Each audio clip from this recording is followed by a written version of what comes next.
Assalamualaikum warahmatullahi wabarakatuh. Alhamdulillahirabbil alamin.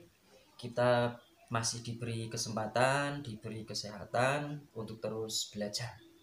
Baik, pada kesempatan kali ini kita akan sedikit membahas tentang macam-macam bid'ah, ya kan? Yang kemarin kita sudah mempelajari, sudah memahami apa itu sunnah dan apa itu bid'ah. Mudah-mudahan materi yang sudah kita sampaikan masih diingat, ya kan?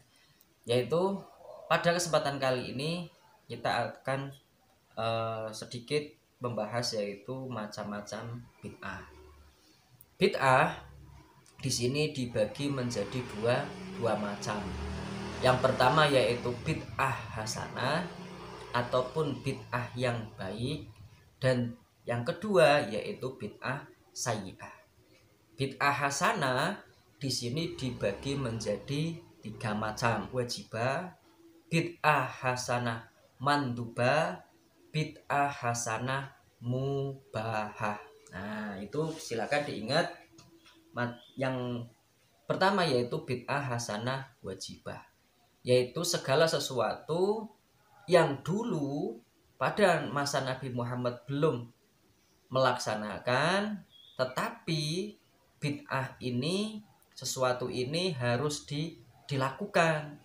Apa itu? Contohnya yaitu pada waktu zaman sahabat Utsman, yaitu beliau itu mulai mengumpulkan mushaf Al-Quran. Zaman Nabi Muhammad belum ada hal seperti ini, belum dilakukan. Karena pada masa Nabi Muhammad itu Al-Quran itu mushafnya masih tertulis di pelepah kurma, ada yang di bebatuan, ada yang di kulit onta, ada yang di kayu, dan lain sebagainya. Zaman dulu masih banyak para hafid dan hafidoh, tapi lambat laun para hafid dan hafidoh, para penghafal Al-Quran ini banyak yang meninggal. Otomatis nanti dikhawatirkan Al-Quran ini akan hilang dengan meninggalnya para aulia, para ulama, dan juga bebatuan, pelepah kurma, kayu lama-lama akan rusak. Makanya ini bid'ah hasanah wajibah harus dilakukan, yaitu membukukan Al-Quran. Alhamdulillah sampai sekarang generasi kita semuanya masih menikmati, masih bisa menjumpai yang namanya Al-Quran yang sudah dibukukan secara rapi. Itu namanya bid'ah hasanah wajibah, harus dilakukan. Selanjutnya ya mandubah ataupun bid'ah yang disunahkan. Itu contohnya apa?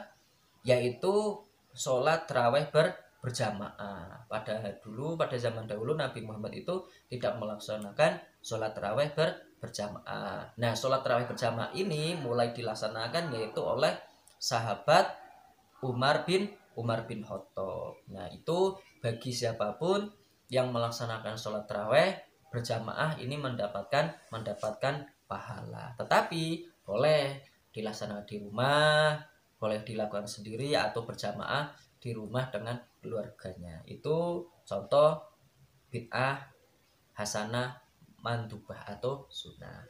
Selanjutnya yaitu bid'ah hasanah mubahah ataupun hal sesuatu yang diperbolehkan. Contohnya apa?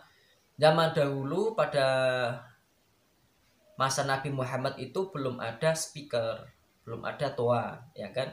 Dulu sahabat Bilal itu ketika azan itu naik ke Ka'bah, ke kota-kota di sebelahnya Ka'bah, otomatis masyarakatnya, penduduk Makkah itu mendengarkan azannya Bilal.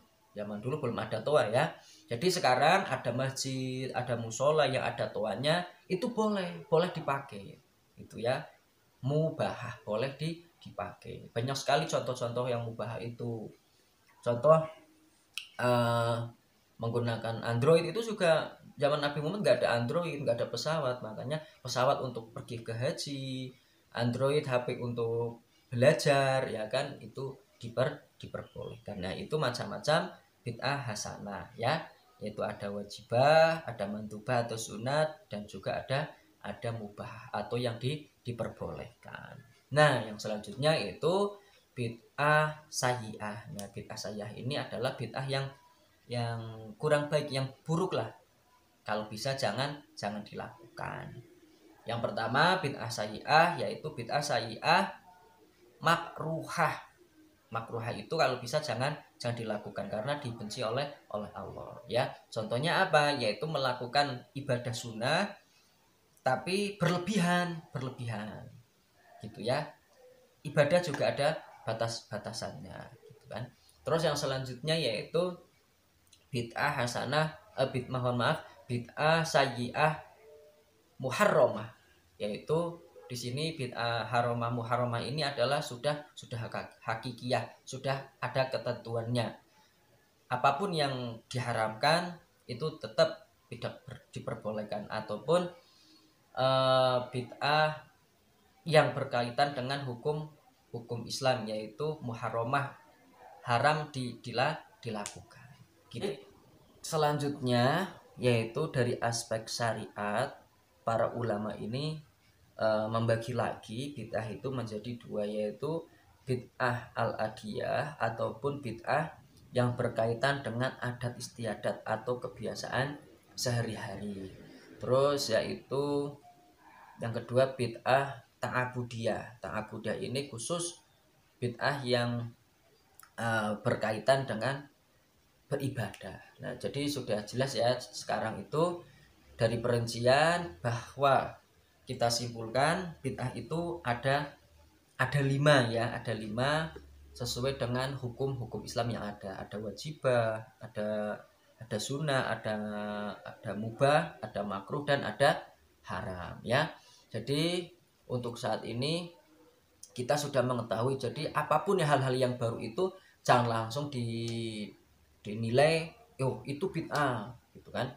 Banyak sekali yang membid'ahkan sekarang itu, ada baca maulid, ada tahlil, ada haul dan lain sebagainya. Padahal di dalamnya itu yasinan, tahlilan, baca maulid itu di dalamnya kan ada tahmid, ada tahlil, ada tasbih, bahkan ada sholawat. Zaman dahulu Nabi Muhammad kan sudah membaca Al-Quran. Yasinan pun isinya itu tahlilan, isinya membaca Al-Quran, membaca sholawat ya.